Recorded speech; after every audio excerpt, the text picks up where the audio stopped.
Welcome to Telugu popular TV. ఇప్పుడు మనతోటి TDP అధికార ప్రతినిధి దుర్గా ప్రసాద్ గారు ఉన్నారు. నమస్కారం దుర్గా ప్రసాద్. నమస్కారం అండి. దుర్గా ప్రసాద్ గారు, ఇప్పుడు తెలంగాణలో టీడీపీని బలోపేతం చేద్దాం అనేది చంద్రబాబు గారు ఒక ప్లాన్ చేస్తున్నట్టు వార్తలు వస్తున్నాయి. అయితే ఇప్పుడు ఈ వాటాలు లేవు, ట్రిబ్యునల్ లేవు, బేసిన్లు లేవు, ఇవేం సంబంధం లేకుండా ఇప్పుడు బనకచర్ల పంచాయతీ ఎందుకు పెట్టుకుంది టీడీపీ? అంటే ఒక రకంగా తెలంగాణలో రాజకీయ పార్టీగా భారత రాష్ట్ర సమితి పెద్ద ప్లాన్ వేసింది. ఇప్పుడు అంటే సెంటిమెంట్ని రేకెత్తించడానికి చేస్తున్నట్టుగా మేము చూస్తున్నాం. ముఖ్యంగా ఎందుకంటే తెలుగుదేశం పార్టీ రేపు 29లో ఒక కూటమిగా ఇక్కడ ఒక ఫోర్స్గా రావాలనే ప్లాన్లో ఉన్నాం మేము. దానికి ముందుగా ఒక తెలంగాణ సెంటిమెంట్ రేకెత్తించి ఆంధ్రాలో చంద్రబాబు నాయుడు ముఖ్యమంత్రిగా ఉన్నాడు కాబట్టి ఇక్కడ తెలుగుదేశానికి స్పేస్ లేదని అనిపించడానికి చేస్తున్నారైందని అనిపిస్తుంది.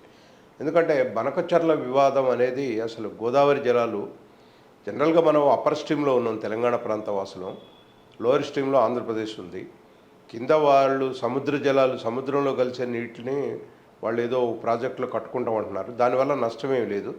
కానీ తెలంగాణలో ప్రతి రాజకీయ పార్టీ ఏం చేస్తుందంటే టీఆర్ఎస్ పార్టీ కానీ కాంగ్రెస్ పార్టీ కానీ మిగతా వాళ్ళు కొంతమంది కానీ మైకు దొరికింది కదా అని గోదావరి జలాలు చంద్రబాబు నాయుడు ఎత్తపోతున్నాను అంటారు తప్ప దానికి నిజంగా కూడా కూర్చోబెట్టి చెప్పే నాదుడు ఎవరు లేరు. క్లారిటీగా నిజంగా కూడా తెలంగాణకు అన్యాయం జరిగితే మనకు ఉన్నాయి, ట్రిబ్యునల్స్ ఉన్నాయి, గోదావరి రివర్ బోర్డు ఉంది, ఎఫెక్ట్స్ కమిటీ ఉంది, వాటన్నిటి ముందు చెప్పొచ్చు. రెండోది ఇక్కడ లోయర్ స్ట్రీమ్లో ఆంధ్రప్రదేశ్ ఉంది, అప్పర్ స్ట్రీమ్లో మనం ఉన్నాం. మనం నీళ్లు వదిలిపెడితేనే కిందకు పోతున్నాయి, సముద్రంలో కలుస్తున్నాయి, వాళ్ళు కట్టుకుంటున్నారు. దాంట్లో రాగలేదు. పోనీ ఒకవేళ నికర జలాల వరద జలాలంటే వాళ్ళు క్లియర్గా డిపిఆర్లో వరద జలాలని ఇచ్చారు.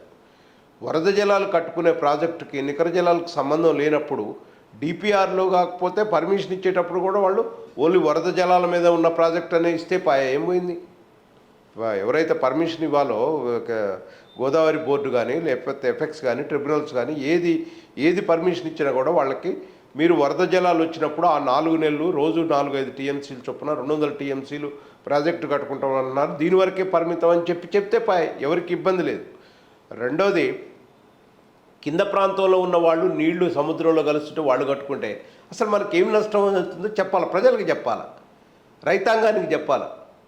ఎవరో ఒక ఆయన తెలివి తక్కువగా మాట్లాడతాడు. బాబ్లీ మీద చంద్రబాబు నాయుడు 2 టీఎంసీలకి తెలంగాణ ఎండిపోతుందని కూడా పైన కట్టే ప్రాజెక్టు పైన ఏదైనా ప్రాజెక్టు కడితే మనకు నీటి వాటా తక్కువతుంది కాబట్టి మనం కొట్లాడినాం ఆ రోజు. 2 టీఎంసీలు అయినా సరే తెలంగాణ ప్రాంతం ఎడారిగా మారుతుందని చెప్పి బాబ్లీ కోసం చంద్రబాబు నాయుడు గారు పోయినరు, అరెస్ట్ అయినరు కూడా. ఓన్లీ తెలంగాణ రైతాంగం కోసం చేశారు ఆ పని. అవును, చంద్రబాబు నాయుడు గారు ఆ రోజు చేశారు, తెలుసు. మరి ఈరోజు కింద సముద్రంలో జలాలు పోతుంటే ఆయన కట్టుకుంటే తెలంగాణకు నష్టమా? తెలంగాణకు లాభదాయకం కూడా ఇది. ఎందుకు లాభదాయకం అంటే సమాజం, తెలంగాణ సమాజం, రాజకీయ నాయకులు వినాల. 200 టీఎంసీలు కనుక చంద్రబాబు నాయుడు గారు బనకచర్ల నుంచి తీసుకుపోయి వాటిని అనుసంధానం చేసి కృష్ణా వాటర్లో కనుక వాళ్ళు అంటే శ్రీశైలం నుంచి వస్తున్న రైట్ కెనాల్లో మన నాగార్జున సాగర్ నుంచి వచ్చిన రైట్ కెనాల్లో కనుక వాళ్ళు కలుపుకోగలిగితే మనకు నాగార్జున సాగర్ మీద స్ట్రెంత్ తగ్గుతుంది, కొంత శ్రీశైలం మీద కృష్ణా వాటర్ తగ్గుతుంది. దాని మందం మనం ఏదైనా ఉంటే అవకాశం ఉంటే వారిని అడగొచ్చు.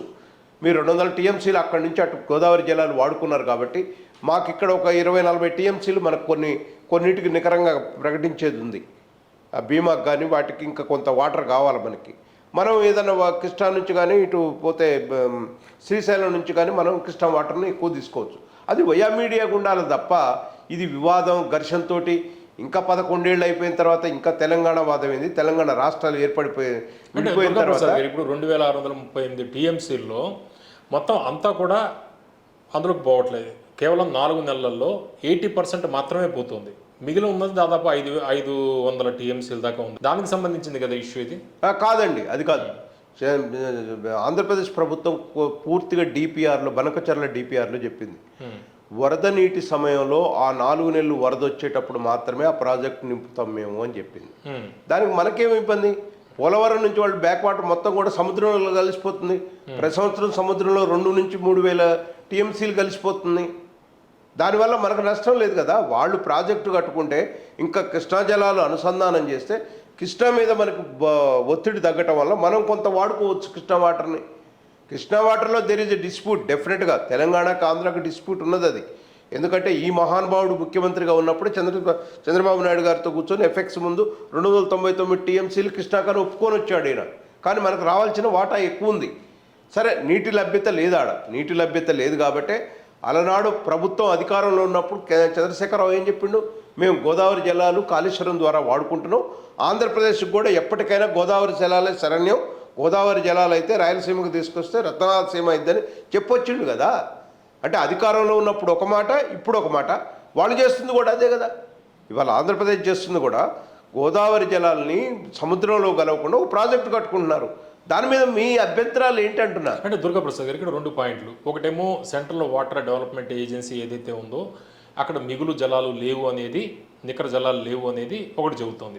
రెండోది, ఇప్పుడు 527 టీఎంసీలు మిగులుతాయి, అంటే మిగిలిందంతా కూడా 80% సముద్రంలోకి పోతే ఇది గోదావరి కావేరీకి కొంత పోతుంది. ఎందుకంటే నెక్స్ట్ ఇయర్లో తమిళనాడు ఎలక్షన్స్ ఉన్నాయి. అక్కడ లబ్ధి చేకూరేందుకు చంద్రబాబు బీజేపీకి లబ్ధి చేకూరేందుకు ఇదంతా చేస్తారు. అసలు ఇది ఆ వాదన కాదేనండి. ఆ వాటర్ సముద్రంలో కలిసిపోయిన తర్వాత అది ఎటుపోతుంది అనేది తర్వాత 80% సముద్రంలో 80% సముద్రంలో కలుస్తుంది. అయితే మనకేందంటే అసలు మనం ఇలా గోదావరిలో మనం వాడుకోవాల్సిన 998 టీఎంసీలు వాడుకోవాలి, 900 చిల్లర టీఎంసీలు వాడుకోవాలి. మనం మొత్తం కలిపి కూడా 250 టీఎంసీలు కూడా వాడుకోవట్లేదు తెలంగాణ.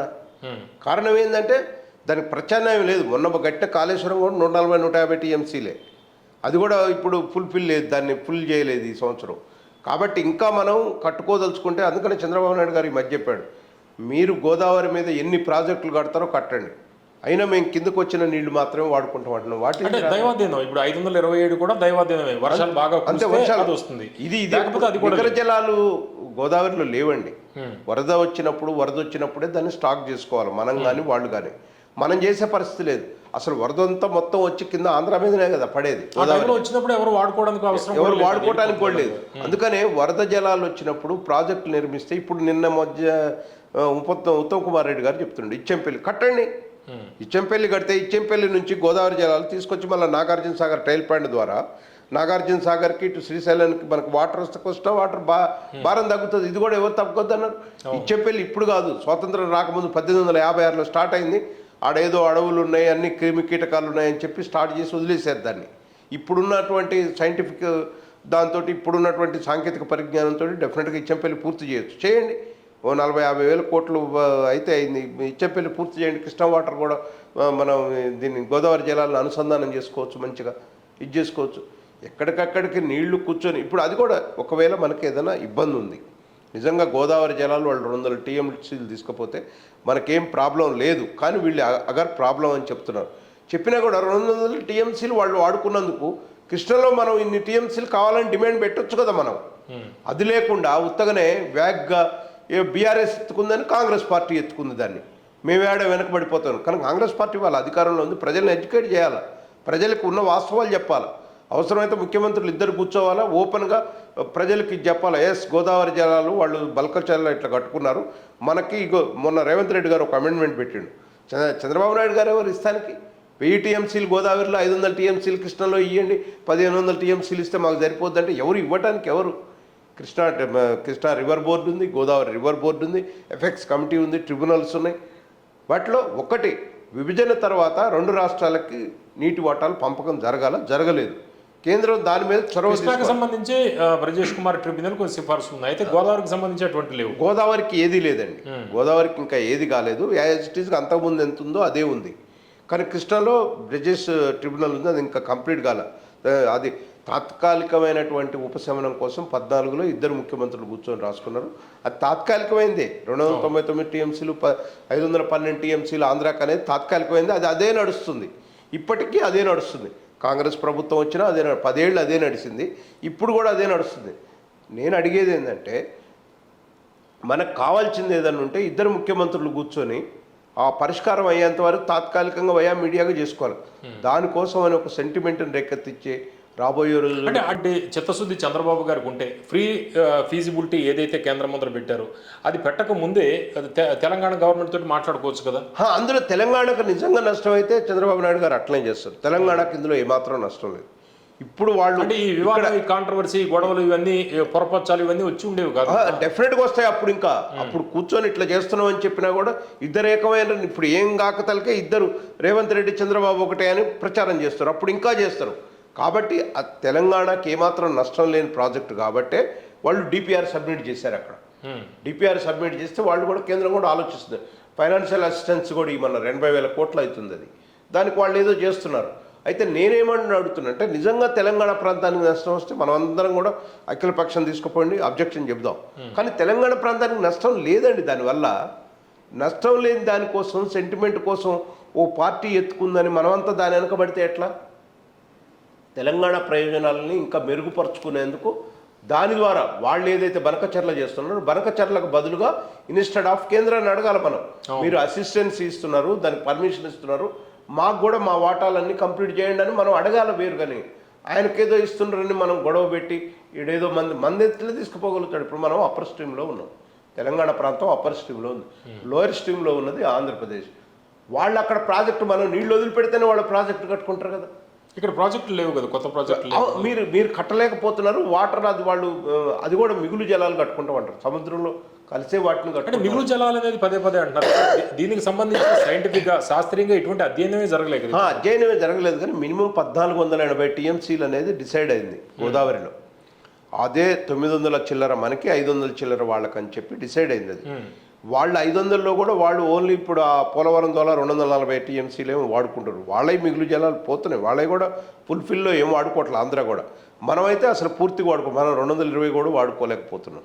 కాబట్టి వీటి ప్రాజెక్టుల నిర్మాణం జరిగితేనే ఇది ఫుల్ఫిల్ అయింది. అదర్వైజ్ ప్రాజెక్ట్ నిర్మాణం జరగకపోతే వాటర్ అంతా వెళ్ళిపోద్ది కదా. ఛత్తీస్గఢ్ జాగ్రత్త పడింది, ఇప్పుడు కొత్తగా 2 ప్రాజెక్టులు మొదలెడుతుంది అక్కడ. అవునవును. వాళ్ళు ఇప్పుడు ఆ గోదావరి జలాల మీద వాళ్ళు ప్రాజెక్టులు నిర్మించుకుంటారు, సముద్రాలలో పోతున్నాయని చెప్పి. అందులో కూడా తప్పలేదు. కింద వాళ్ళు ఎవరైతే లోయర్ ఉన్నారో వాళ్ళకి కొన్ని ఉంటాయండి ఖచ్చితంగా, హక్కులు వాళ్ళకు కూడా ఉన్నాయి. ఈ గోదావరి కావేరీ లింక్ ప్రాజెక్ట్ దీనికి సంబంధించి ఏంటి? గోదావరి లింక్ అంటే వీళ్ళు కావేరీది ఏంటంటే, ఇప్పుడు నేను ముఖ్యంగా ఒక రకంగా తెలంగాణ సమాజానికి చెప్పేది ఏంటంటే, రాబోయే భావితరాల కోసం ఆలోచిస్తున్నారు. ఓకే, ఆలోచిద్దాం, తెలంగాణకు నష్టం జరగకుండా ఆలోచిద్దాం. కానీ వాళ్ళ డిపిఆర్లో ఇచ్చింది వాళ్ళు మేము సముద్రంలో కలిసే జలాలనే మేము పట్టుకుంటున్నాం అంటారు. సముద్రంలో జలాలు కలవకపోతే వాళ్ళు పట్టుకోరు, ప్రాజెక్ట్ ఎండిపోద్ది. మనకేం సంబంధం? ఇప్పుడు ఏదైతే పర్మిషన్ ఇచ్చేటప్పుడు అంటే ప్రాజెక్ట్ ఒకసారి కట్టిన తర్వాత నికర జలాలు రావాలని, కావేరీ వివాదం అదే కదా. ఇప్పుడు కర్ణాటక కావేరీ వివాదం వాళ్ళు ఎప్పుడో ప్రాజెక్టు కట్టారు. ఇప్పుడు దానికి నికర జలాలు ఏదైనా అలాట్ చేయాలని ప్రతిసారి గొడవ అవుతుంది కర్ణాటక మధ్య, తమిళనాడు మధ్య. అదే రేపు ఈ బనకచర్లతో కూడా తెలంగాణకు ఆంధ్రప్రదేశ్ గొడవ అయింది అనేది ఇది ఒక ఆలోచన చేస్తున్నారు. తప్పు లేదు దాంట్లో, అది కూడా తప్పు అంటలా నేను. భావితరాలకు ఆలోచించాలి కరెక్టే, కానీ ప్రాజెక్ట్ యొక్క వైబిలిటీ ఏముందనేది చూడాలి. ప్రాజెక్టు దేని మీద నిర్మితమైంది అనేది చూడాలి. వాళ్ళు ఆంధ్రప్రదేశ్ గవర్నమెంటు ఈ ప్రాజెక్టు మేము సముద్రంలో కలిసే జలాలతోటే మేము తీసుకుంటున్నాం అని చెప్పిన తర్వాత మనకు అబ్జెక్షన్ అయిందని అంటున్నారు. కాబట్టి దీన్ని బనకచర్ల అనే దాన్ని రాజకీయమే చేస్తున్నారు. గోదావరి జలాలు ఏదో ఎత్తకపోతున్నారనే అపప్రాధ వేసి ఏదో తెలుగుదేశం పార్టీని అటు బీజేపీని ఏదో కార్నర్ చేయాలా రాజకీయ అంశంగా తీసుకున్నారనే దీన్ని, ఇది కరెక్ట్ కాదు. నిజంగా నేను ప్రతిపక్ష పార్టీ భారత రాష్ట్ర సమితికి చెప్తున్నా, మీకు నిజంగా తెలంగాణ ప్రజల మీద మమకారం ఉండి గోదావరి జలాల్లో వాటా కావాలంటే మీరు ట్రిబ్యునల్స్ని కానీ వాటిని గోదావరి బోర్డును కానీ అడగండి, అలొకేషన్ చేయమని. 10 ఏళ్ళు అధికారంలో ఉన్నారు, ఎందుకు చేపీలేకపోయినారు? గోదావరి బోర్డుతో ఎందుకు బోర్డు వేసినారు, ఎందుకు చేపీలేకపోయినారు? ఎఫెక్ట్స్ ఉంది, ఎందుకు చేపీలేకపోయినారు? కృష్ణాది ఎందుకు క్లియర్ చేయలేకపోయినారు? ఇవాళ ఇప్పటికిప్పుడు వచ్చి మళ్ళీ ఒక సెంటిమెంట్ని అంటే ఇవాళ కాంగ్రెస్ పార్టీ కూడా ఏంటంటే ప్రతిపక్షం అందుకుంది కాబట్టి సెంటిమెంట్ మేము ఏడ వెనకబడిపోతాం అన్నట్టు మాట్లాడు. నో, పబ్లిక్ని ఎడ్యుకేట్ చేయాలా. మేము తెలంగాణ తెలుగుదేశం పార్టీగా ప్రతి గ్రామాన వివరించదలుచుకున్నాం దీనివల్ల నష్టం లేదు. ఇదే నష్టం ఉంటే కృష్ణా వాటర్ మీద పోతిరెడ్డిపాడు హెడ్ రెగ్యులేటర్ ద్వారా తోలకపోతుంటే తెలంగాణ తెలుగుదేశం పార్టీగా కోర్టులో ప్లీడ్ అయినాం మేము, మా దక్షిణ తెలంగాణకు నష్టం జరుగుతుందని. ఆ రోజు కేసీఆర్ 10 రోజుల తర్వాత బయటకు వచ్చిండు. పోతిరెడ్డిపాడు అంతా వాళ్ళు టెండర్లు అవన్నీ పిలుచుకున్న తర్వాత. కాబట్టి ఇట్లాంటివన్నీ రాజకీయపరమైన అంశాలు కాదండి, రైతాంగం కోసం. ఇంకోటి ప్రాజెక్టుల నిర్మాణం అంటారు, పర్మిషన్ లేకుండా ఎట్టగట్టారంట. దేశంలో ఎక్కడైనా ఏ ప్రాజెక్టులైనా భారత స్వాతంత్రం వచ్చిన తర్వాత మొదలుపెట్టిన తర్వాత 2-3 ఏళ్లకు పర్మిషన్స్ వస్తున్నాయి. అదేంటంటే రైతాంగం కోసం చేస్తున్నారు కాబట్టి ప్రాజెక్టులు నీటి కోసం, తాగునీటి కోసం, వ్యవసాయం కోసం చేస్తున్నారు కాబట్టి దాన్ని ప్రతి వాళ్ళు కూడా విరుద్ధమైన చేస్తూనే ఉన్నారు. ఇప్పటికి ఇంకా శ్రీరామతీర్థ రానేలేదు, సీతారామ దానికి రానేలేదు, కాళేశ్వరం మొన్న వచ్చింది పర్మిషను. కాబట్టి ఇవన్నీ జరుగుతుంటాయండి, మనం తప్పు పట్టాల్సిన అవసరం లేదు. ఎందుకు వీళ్ళకి ఇంత విషం ఎందుకు అంటున్నా? ఇదే చంద్రబాబు నాయుడు గారు ఉమ్మడి రాష్ట్రంలో ముఖ్యమంత్రిగా ఉండబట్టి ఆ రోజు దేవాదలు మొదలుపెట్టినారు. నెట్టంపాడు, భీమా, ఎత్తిపోతలు ఇవన్నీ చేసి భీమాకి కృష్ణా మోడర్నైజేషన్ కింద చేసి 20 టీఎంసీలు అలొకేషన్ చేసినారు. తెలంగాణ ప్రాంతానికి న్యాయం చేయాలనే ఉద్దేశంతో ఈ ప్రాజెక్టులన్నీ టేకప్ చేసింది ఆ రోజు. ఈ ప్రాజెక్టుల విషయంలో చంద్రబాబు నాయుడు గారు తెలంగాణకి ఎన్ని ప్రాజెక్టులు మొదలుపెట్టారో అందరికీ తెలుస్తుంది.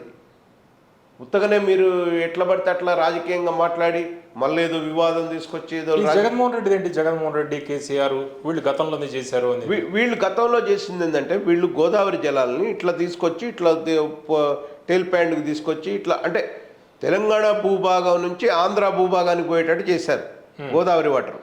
దాన్ని చంద్రబాబు నాయుడు గారు కూడా హర్షించలేదు. దాన్ని తప్పది, కొన్ని లక్షల కోట్ల అయింది విలువ. ఒక ప్రాంత భూభాగం నుంచి కనుక నీళ్లు అవతలికి పోతుంటే ఎప్పుడు గొడవలే అవుతాయి. నదీ జలాల అనుసంధానం ఉంది కదా, అది ఉంది. అట్లాంటప్పుడు గోదావరి జలాలు మన ఆంధ్రాకి వచ్చే గోదావరి జలాలను అనుసంధానం చేయాలని చంద్రబాబు నాయుడు గారి ప్లాన్. ఇప్పుడు వీళ్ళు ఒకప్పుడు కూర్చొని ప్లాన్ చేశారు మొత్తం వాటర్ని ఇటు నుంచి ఇదంతా తీసుకుపోవాలని. కానీ ఇప్పుడు వాళ్ళ భూభాగంలో వాళ్ళ అనుసంధానం చేసుకుంటే మనకెందుకు గొడవ? ఇప్పుడు ఇష్యూ కూడా అదే కదా, గోదావరి పెన్నా. గోదావరి వాళ్ళు అనుసంధానం చేసుకున్నారు, గోదావరి పెన్నాకు అనుసంధానం చేస్తున్నారు, కృష్ణాకు ఇటు మన దగ్గర నుంచి పోయే రైట్ కెనాల్స్కి అనుసంధానం చేసుకున్నారు. ఎట్టబడి కృష్ణా గోదావరి నీళ్ళని మొత్తాన్ని కూడా అనుసంధానం చేసుకొని గోదావరి నీళ్ళని మొత్తంతో శస్యశ్యామలు చేయాలని వాళ్ళు చూస్తున్నారు. మనకు కూడా కృష్ణా వాటర్ తగ్గుతుంది కాబట్టి మనకు కూడా గోదావరి శరణ్యం. గోదావరి నీళ్లు ఇచ్చంపల్లి దగ్గర కట్టండి, బ్రహ్మాండంగా ఉంటుంది. అంటే తెలంగాణ ప్రభుత్వం ప్రాజెక్టులు నిర్మిస్తే అసలు సమస్య లేదు, దానికి ఇబ్బంది లేదు, అసలు ఎప్పుడూ లేదు. చంద్రబాబు నాయుడు గారు కూడా మొన్న కూడా చెప్పినారు, మీరు గోదావరి మీద ఎన్ని ప్రాజెక్టులు కట్టాలో అన్ని కట్టండి, మేమే అబ్జెక్షన్ పెట్టమని. ఇంకోటి వీళ్ళు ప్రతిసారి ఏదో లేఖలు చూపిస్తారు, చంద్రబాబు నాయుడు గారు దాని మీద అబ్జెక్షన్ పెట్టండి, దీని మీద అబ్జెక్షన్ పెట్టండి. చంద్రబాబు నాయుడుగా అబ్జెక్షన్ లెటర్ లేదు, రాష్ట్ర ప్రభుత్వంగా వాళ్ళు ఈ ప్రాజెక్టులన్నిటి డిపిఆర్ అడిగారు అంతే. అది అబ్జెక్షన్ అన్నట్ట. పైన ఉన్నటువంటి రాష్ట్రము కట్టంటే ఏ రకం కడుతుందో, అలొకేషన్ ఎంత ఉందో చూపించడానికి డిపిఆర్ అడిగారు వాళ్ళు. ఆ డిపిఆర్ అడిగిన దాన్ని కంప్లైంట్గా వీళ్ళు టీఆర్ఎస్ వాళ్ళు ఏదో 4 రోజులకు ఒకసారి ఐసీలో ప్రెస్ పెట్టి చూపిస్తాడు, చంద్రబాబు నాయుడు ప్రభుత్వం ఇట్లా చెప్పింది చూడండి. నేను అడుగుతున్న పాలమూరు రంగారెడ్డి ఎత్తిపోతల పథకం ఎందుకు అయిపోయిందండి? కేవలం కేసీఆర్ వల్ల అయిపోయింది. అది కేసీఆర్ వల్ల ఎందుకు అయిపోయింది? అది దానికి ఒక రాజకీయ వివాదం తీసుకొచ్చాడు. పాలమూరు రంగారెడ్డి జూరాల నుంచి 70 టీఎంసీలు తీసుకోవాలని ఆ నానుడు ఉమ్మడి రాష్ట్రంలో కిరణ్ కుమార్ రెడ్డి ఒక సర్కిల్ జీవో ఇచ్చిండు. అది పోయిన తర్వాత చంద్రశేఖరరావు ఏం చేసిండంటే, పాలమూరు రంగారెడ్డికి 70 టీఎంసీలు ఇక్కడి నుంచి వస్తే తక్కువ అవుతున్నాయి కాబట్టి 120 టీఎంసీలు శ్రీశైలం నుంచి తీసుకుందాం, వరద నీటిని తీసుకుందాం, 30 నెలలు వరద ఉంటుంది, 3 నెలలు వరద ఉంటుంది, రోజు 2 టీఎంసీలు లెక్క 2 నెలలు ఉన్నా కూడా 120 టీఎంసీ దీన్ని పుడుతుందని చెప్పి శ్రీశైలం నుంచి అన్నారు. అప్పుడు వాళ్ళు అబ్జెక్షన్ రైజ్ చేశారు. శ్రీశైలంలో ఉన్నది నికర జలాలు, వరద జలాలు తీసుకుంటాం అంటున్నా కూడా ప్రాజెక్టు అట్లా కాదు మీకు అంటే అది లింకు పెట్టాడు, అది అటు ఇటు కాకుండా అయిపోయింది. అది ఇప్పుడు వాళ్ళ పాలమూరు రంగారెడ్డి కొంత వివాదానికి కారణం కూడా కేసీఆరే. అదే జూరాల నుంచి అనుకున్నట్టు 70 టీఎంసీలు కనుక నువ్వు చేస్తే బాగుంటుంది, కానీ ఇటు నుంచి 120 టీఎంసీలు తీసుకొస్తా అని చెప్పి ఇది చేస్తే అది అంతవరకు ఏం చేశాడు? 2 ప్రాజెక్టులు ఒకసారి మొదలుపెట్టాడు, పాలమూరు రంగారెడ్డి కానీ కాళేశ్వరం కంప్లీట్ అయింది, రైతులు పంట పండించుకున్నారు, లబ్ధి పొందారు, అంత అయింది. కానీ పాలమూరు రంగారెడ్డి తట్టెడు మట్టి తీయలో 7,000 కోట్లు నష్టం జరిగింది. ఆ ఉద్యోగాలకి ఆ జాబ్ వాళ్ళు చేసిన వాళ్ళకి జీతాలు ఇవ్వడానికి సరిపోయింది. తట్టెడు మట్టి తీయల పాలమూరు రంగారెడ్డి మీద వివక్షత. అదేంటంటే దక్షిణ తెలంగాణలో ఉన్నది, ఇది ఉత్తర తెలంగాణది. అది ఉత్తర తెలంగాణ రాజకీయంగా అల్లుడు కొడుకు బిడ్డ అన్ని నియోజకవర్గాలు అటు పక్క ఉన్నాయి. ఇవంతా మేము మాట్లాడలేము రాజకీయాలు, కానీ మాకు రాజకీయాలు అవసరం లేదు. దక్షిణ తెలంగాణ ఉత్తర తెలంగాణ ప్రజలు కూడా తెలంగాణ ప్రజలే, వాళ్ళకు కూడా ఒక నీటి సౌకర్యం కావాలో, వాళ్ళు చాలా ఇబ్బందుల్లో ఉన్నారు. సరే ఎంత ఎఫర్ట్ చేసినా కూడా కాళేశ్వరం ద్వారా కొంత పంట పండించుకుంటారు, వెల్ అండ్ గుడ్, అట్లా కోరుకున్నాం. మేము ఎప్పుడు రాజకీయాలు మాట్లాడలేదే. మేము దక్షిణ తెలంగాణ నిర్వీర్యం చేసినాం రాజకీయంగా. ప్రాంతీయ పార్టీ ఉప ప్రాంతీయ పార్టీ లాగా పరిపాలించినావు. మేము దక్షిణ తెలంగాణలో ఉన్న నాయకులకు అందరికి మాకు కూడా మనసులో ఉంది, ఏంది ఇట్లా చేస్తున్నాడు, మాకేం పెద్ద చేసింది ఏం లేదు ఆయన 10 ఏళ్లలో, ఉత్తర తెలంగాణకే చేసిండు ఆయన. కాబట్టి ఈ రాజకీయ అంశాలు ఇట్లా మాట్లాడితే ప్రజలు ఉద్వేగం రేకెత్తించినట్టు అయిద్దని మేము కొంత సమన్వయం పాటిస్తున్నాం. ఇప్పటికైనా వాళ్ళు ఈ ఈ రకమైన సెంటిమెంట్ రాజకీయాలు మానుకోవాలండి. నీటి వాటాల విషయంలో యథార్థంగా తెలంగాణకు నష్టం జరిగితే నష్టం ఏ విధంగా జరుగుతుందో చెప్పాలా, ఆంధ్రప్రదేశ్ ఏ విధంగా లాభపడుతుందో కూడా చెప్పాలి. చంద్రబాబు నాయుడు గారు కానీ తెలుగుదేశం పార్టీ కానీ ఒకటే, తెలుగు వాళ్ళలాగా కలిసి ఉండాలి, అన్నదమ్ముల్లాగా భౌగోళికంగా విడిపోయిన తెలుగు సమాజం అనేది ప్రపంచంలో నెంబర్ 1గా ఉండాలనేది ఆయన ఆశయం. తెలుగుదేశం పార్టీ లక్ష్యం కూడా అదే. తెలుగు వాళ్ళు ఎక్కడున్నా కూడా డెవలప్మెంట్ యాక్టివిటీస్ తోటి ఉంది. చంద్రబాబు నాయుడు గారు ఎప్పుడు మాట్లాడినా ఈ 30 రాష్ట్రాల్లో 1 and 2 ఉండాలి, తెలంగాణ ఆంధ్రప్రదేశ్ అని అంటారు. 2 కళ్ళ సిద్ధాంతం. 2 కళ్ళు మీరు ఎట్లా అనుకున్నా దాన్ని పర్వాలేదు, కానీ తెలుగువారు అంతా కూడా, తెలుగు సమాజం మొత్తం కూడా ఈ ప్రపంచంలో ఒక సృష్టిస్తున్నారు అంతా. ప్రతిదీ ఎకానమీలు కూడా తెలుగు వాళ్ళే ఉన్నారని చంద్రబాబు నాయుడు గారు చెప్తున్నారు. ఓకే, అర్థం చేసుకోవాలి దాని మీద. రైట్.